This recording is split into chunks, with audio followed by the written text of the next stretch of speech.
요한복음 9장에 보면 멋이나 예, 농사 짓고 뭐 새마을 지도자랍니다. 그러니까 박 대통령이 그러시더라는 거예요. 그래, 대통령의 아들보다는 새마을 지도자의 아들이 가는 게 낫겠다. 그게 박정희 대통령의 참 위대한 리더십이에요. 대단한 거예요. 그래서 제가 독일 상하학교 갔으니 제가 이거 이렇게 해서 갔는데 이거 소홀할 수 있겠습니까, 제가? 그렇게 해서 갔는데 이제 1979년에 저 독일 있을 때 12.6 사태도 소식을 들었고 12.12 사태도 들었어요. 정승화 총장이 체포됐다는 소리도 듣고 그 다음에 이제 광주 민주화운동 그 소식도 다 독일에서 듣고 제가 귀국을 했던 거죠. 제가 한 가지만 설명을 드리면 여러분 독일 사람들은요 한국 사람을 굉장히 존경합니다. 참 좋아합니다. 그 왜 그런지 아세요? 여러 가지가 있죠. 같은 분단 국가고 한강의 기적, 라인강의 기적, 그리고 또 우리 그 간호사 광부 이런 분들이 너무 좋은 이미지를 남겨주셨는데 광부보다도 특히 이 간호사분들이 굉장히 좋은 인상을 남겨주셨어요. 그런데 제가 새로운 걸 발견했습니다. 진짜 독일 사람이 한국 사람을 존경하는 이유, 그것은 자기들이 무시하지 못하는 일본 놈을 무시한다는 겁니다. 왜냐면 1970년대에 일본의 경제 규모가 유럽 전체보다 컸어요. 독일, 프랑스, 영국, 이태리 다, 스페인 다 합쳐도 일본을 따라갈 수 없어요. 독일은 인구도 제일 많고 경제력도 제일 크다고 생각하는데 일본 사람 앞에만 가면 숨이 막히는 거예요. 그런데 한국 사람 만나면 일본 사람은 아주 우습게 한단 말이에요. 여러분 제가 한 가지만 더 여담, 쪼크 하고 다음 장으로 넘어가겠습니다. 한 5년 전에 USFK, 뭐예요? 주한미군 사령부, 그죠? United Forces, United States Forces in Korea에서 주한미군 사령부 홈페이지에 보면 일종의 깔깔깔 코너예요. 당신은 한국 생활에 잘 적응하고 있고 이미 한국을 떠날 때가 되었군요 하는 징후 목록, 인디케이터가 50가지가 걸려 있어요. 그게 뭐냐면 예를 들어 5위가 뭐냐면 짜장면을 즐겨 먹고 항상 단무지가 부족할 때. 당신은 한국 생활 잘 적응하고 있고 이제 세월이 흘렀다는 뜻이죠. 이제 한국을 떠날 때가 되었군요. 4위. 냉면을 좋아하는데 주인이 와서 가위로 뚝뚝 잘라줘도 전혀 어색하지 않대. 왜냐하면 서양에선 가위를 식탁에 안 씁니다. 우리는 고기 자를 때 가위 많이 쓰잖아요. 그 다음 3위가 이제 화장실에서 이제 소변을 보는데 청소하는 아주머니가 봉골레 갖고 왔다 갔다 해도 전혀 흔들리지 않고 그 다음 2위가 그 식당에서 냅킨 대신 두루마리 휴지를 줘도 전혀 불쾌하지 않을 때. 사실 그 이름 자체가 토일렛 페이퍼예요. 화장실에서 쓰는. 근데 우리 한때는 왜 식당마다 중간에 천장에다 달아놓잖아요. 이렇게. 가까운 데서 쓰라고. 당신은 한국 생활에 잘 적응하고 있고 이제 한국을 떠날 때가 되었습니다. 1위. 괜히 일본 놈이 싫어졌을 때.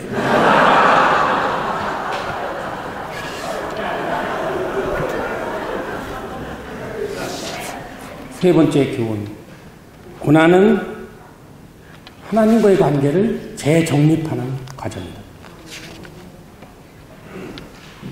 우리 믿음의 소녀들이 한결같이 이 고난을 통해서 새로운 언약을 맺고 그리고 영광의 길을 걸었습니다. 저는 그래서 신앙인과 언약인이라는 걸 제 나름대로 나눠요. 신앙인은 믿는 거예요. 그래서 구원을 받는 거예요. 신앙인. 뭘 믿느냐? 사도신경이지. 나는 전능하신 아버지 하나님 천지의 창조주를 믿습니다. 나는 그의 유일하신 아들 우리 주 예수 그리스도를 믿습니다. 그는 성령으로 잉태되어 동정녀 마리아에게 태어나시고 본디오 빌라도의 고난을 받아 십자가에 못 박혀 죽으시고 장사된 지 사흘 만에 죽은 데 가운데서 다시 살아나셨습니다. 하늘에 오르시어 전능하신 아버지 하나님 우편에 앉아 계시다가 거기로부터 살아있는 자와 죽은 자를 심판하러 오십니다. 여러분 믿지 않습니까? 나는 성령을 믿습니다. 나는 공회와 성도의 교제도 믿고 죄를 용서받는 것도 믿고 몸의 부활과 영생을 믿는 신앙입니다. 그러나 그보다 한 단계 더 큰 사람은 누구냐? 언약이. 그것은 뭐냐면 하나님의 영광을 위해서 주의 나라 확장을 위해서 사명을 감당하는 여기 계신 여러분들이 저는 언약인이라고 생각을 합니다. 애굽에서 이스라엘 민족이 나와가지고 40년간 광야에서 새로운 언약을 받고 가나안 땅에 들어가지 않습니까? 우리가 흔히 얘기하죠. 고난은 축복의 통로다. 그죠? 언어적으로는 모순입니다. 신앙적으로는 진리입니다. 이것만큼 진리가 없어요. 고난은 축복의 통로. 그래서 저를 위로해 주실 때, 만났을 때 그 고난에 처한 사람을 위로하는 방법도 여러분 배워야 돼요. 어떤 분은 꼬치꼬치 떼버려요. 그 돈을 왜 받았대? 그것도 걸리는 거 아니요. 그러나 가장 저에게 기쁨을 주는 위로는 뭐였냐면 하나님께서 장로님 진짜 사랑하시나 봅니다. 얼마나 큰 축복을 주시려고 이러시는지 모르겠습니다. 그 말이 그렇게 가슴에 와닿아요. 뭉클하고. 이게 하나님과의 관계를 제가 다시 정립하고 새로운 약속을 갖고 나아가는 길이다. 이제 네 번째, 그리스도인에게 고난은 정죄의 수단이 아니고 연단의 수단이다. 이게 정죄의 수단이다 생각하면 이게 욥기에 잘 나타나죠. 욥기는 테스트를 받은 거예요. 그렇지만 그의 친구 대만 사람 엘리바스 그 세 사람 있잖아요. 수앗 사람 밀닷, 나아만 사람 소발 끊임없이 욥기에게 주입을 합니다. 너 그거 잘못했기 때문에 너 얘기해야 돼. 네가 똑바로 하라면 안 돼. 고통을 주지 않습니까? 나중에 하나님께서 그 세 사람 나무내시잖아요. 숫소 7마리, 수양 7마리 갖고 와서 욥에게 번제를 드리라고 그리고 사과하라고. 고난은 버림받음이 아닙니다. 이건 하나님이 우리를 사랑하는 증거입니다. 내가 가는 길을 그가 아시나니 그가 나를 단련하신 후에는 내가 정금같이 되리라. 그거 믿고 여러분 나아가야 됩니다. 고난을 두려워해서는 안 된다. 다섯 번째, 고난 중에도 하나님의 때와 방법을 기다려야 한다. 이거 중요한 저는 개념이라고 생각을 해요. 이 고난을 당하면요, 이 간절한 마음에 제가 영창에 처음 들어왔을 때 말씀드렸잖아요. 이 성경을 읽을 수가 없어요.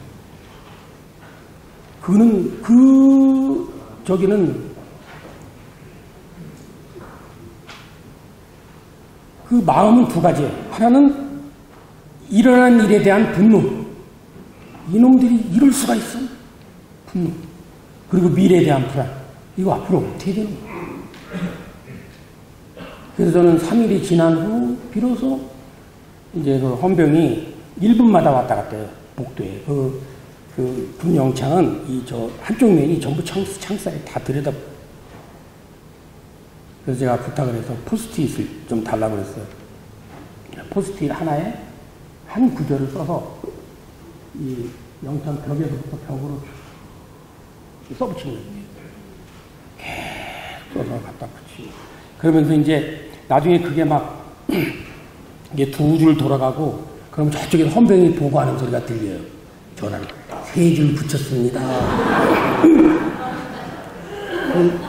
붙이고 기도문도 붙이고 해서 이제 그다음부터는 움직이면 되니까 서서 합니다. 옆으로 이렇게 하나씩 움직이면서 말씀을 읽고.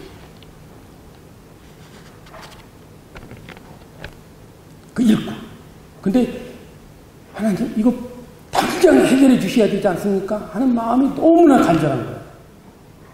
근데 지나놓고 이렇게 모든 걸 흘러난 것을 지나놓고 지금 바라보면 가장 이상적인 거예요.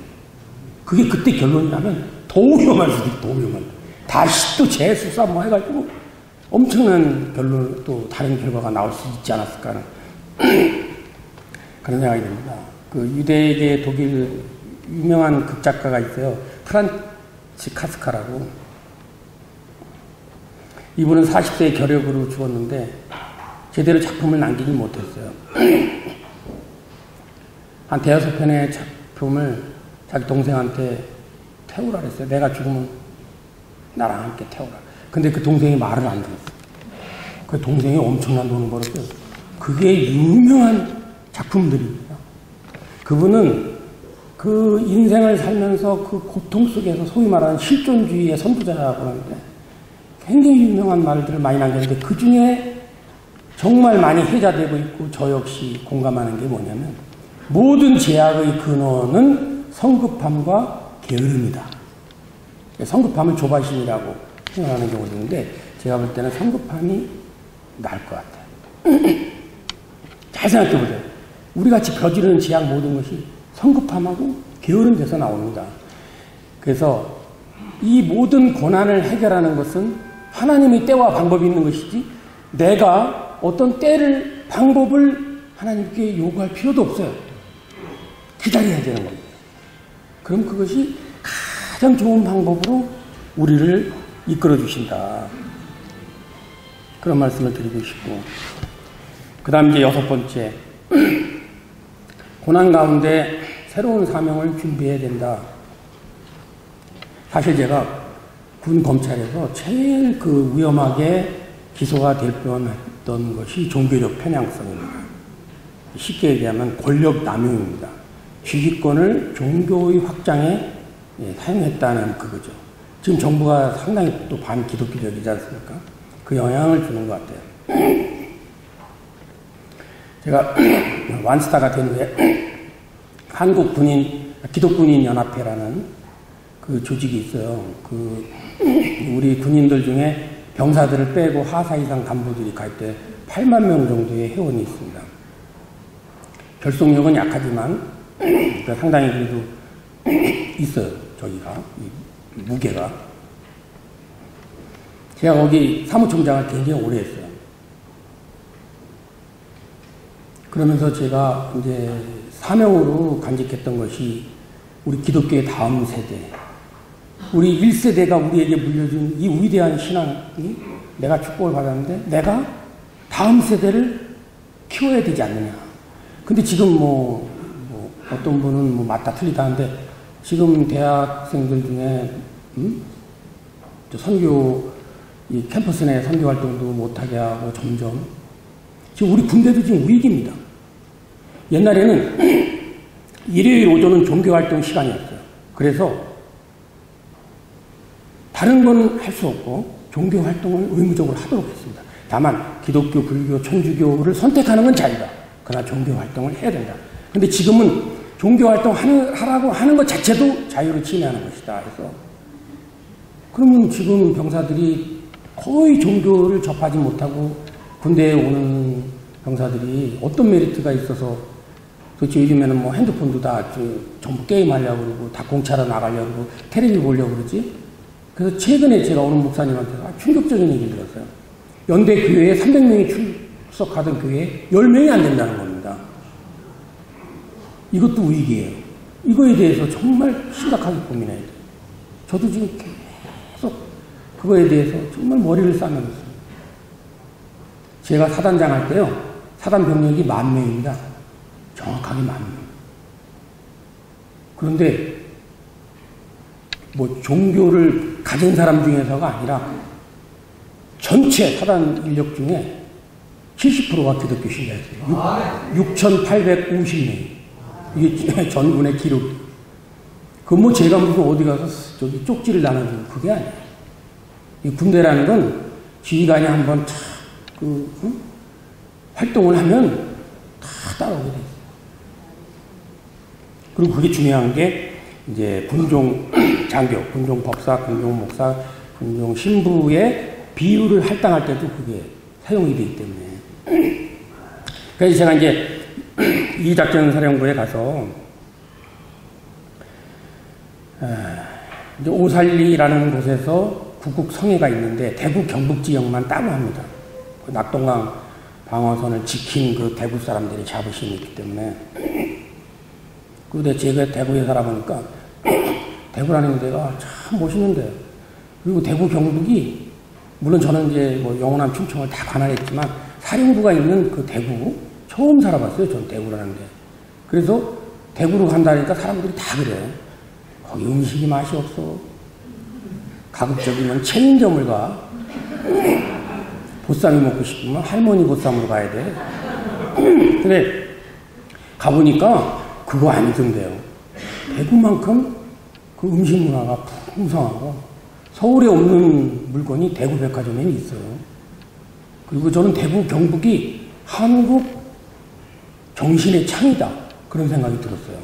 그 옛날에 화랑정신, 선비정신, 멋있지 않습니까? 낙동강에서 목숨을 바쳐 싸운 호국정신, 그리고 오늘날의 새마을정신, 이게 다 대구 경북에서 발원이 된 겁니다. 그래서 제가 한 번은 그 김관영 경북도지사 하고 무슨 저희가 있어서 행사했을 때 제가 그 얘기를 했더니 아주 이분이 그냥 감동을 하셔가지고 우리 사령관이 역사상 가장 훌륭한 사령관이 왔다고 그렇게 감동을 하시더라고요. 진짜 그런 생각을 많이 가졌었어요. 그래가지고 이제 제가 이제 어떤 저기를 폈었냐면 이게 그때 당시에 저희들이 목표한 게 뭐냐면 장병이 20만 명이 들어옵니다. 우리 군대에. 근데 우리가 14만 명을 세례를 줘요. 어마어마한 거죠. 근데 이제 어느 분들은 이제 그렇게 또 비판을 합니다. 아직 성숙되지 않은 사람을 그 세례를 줘도 되느냐. 근데 그게 아닌 게요. 이 병사들은요, 어디든지 초코파이 하나 더 주는 대로 가는 거예요. 그래서 만약에 이제 법당에 갔다. 그러면 가자마자 법당에서 여기다가 촛불을 지져요, 여기를.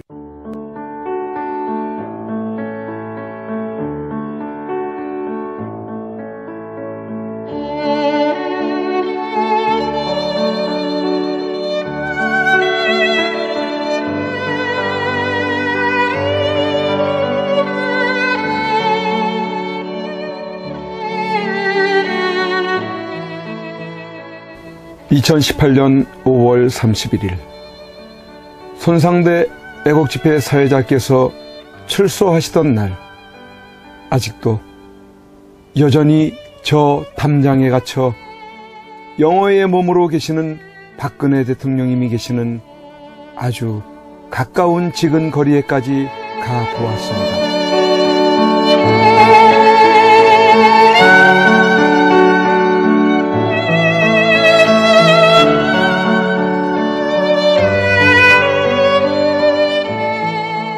이런 곳에서 박정희 대통령님의 딸이자 아무 죄 없이 탄핵당하고 유린당해 감옥에 1년을 넘게 갇혀 고생을 하고 계시는 박근혜 대통령께서 계시는 곳이란 말이던가. 아, 이게 뭐란 말인가? 이런 게 있을 수 있는 일이란 말인가? 그러나 엄연히 지금 현재 대한민국 땅에서 자행되고 있다는 사실에 몸서리 쳐줘야 하지 않는가? 그런데 세상은, 언론은, 지식인들은, 정치인들은, 국민들은 왜 이렇게도 쥐 죽은 듯이 조용한 것인가? 내가 아닌 남이 당하는 일이기 때문인 것인가? 아, 대통령께서는 저곳에서 1년이 넘는 긴 시간 동안 과연 무엇을 생각하고 계셨을까? 지난날 청와대에 계실 때 함께 곁에서 있었던 배신자들이 누구인지를 아시고 분을 사귀지 못하고 계실까? 아니면 자신으로 인해 대한민국이 너무 무너져가고 있는 것을 염려하고 계실까?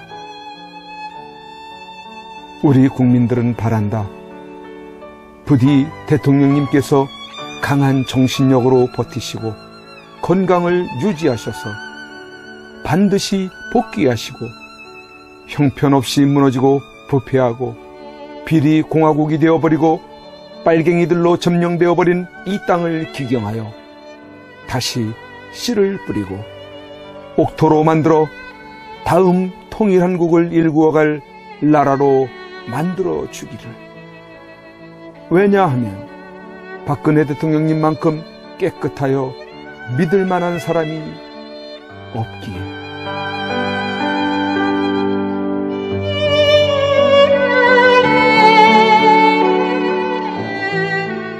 이제 내려가야 한다. 내려가기 전에 대통령님께 이렇게 외쳐본다. 박근혜 대통령님! 옥체를 보존하십시오! 선구자 방송입니다! 보내드리는 엽서를 통해서 힘을 내시고 대통령님의 결백이 밝혀질 것입니다! 멀지 않았습니다! 더 꿋꿋이 버텨주시고 많은 국민들을 통해서 많은 엽서를 더 많은 편지를 보내드리도록 그렇게 힘쓰겠습니다. 건강을 지켜주세요. 안녕히 계세요.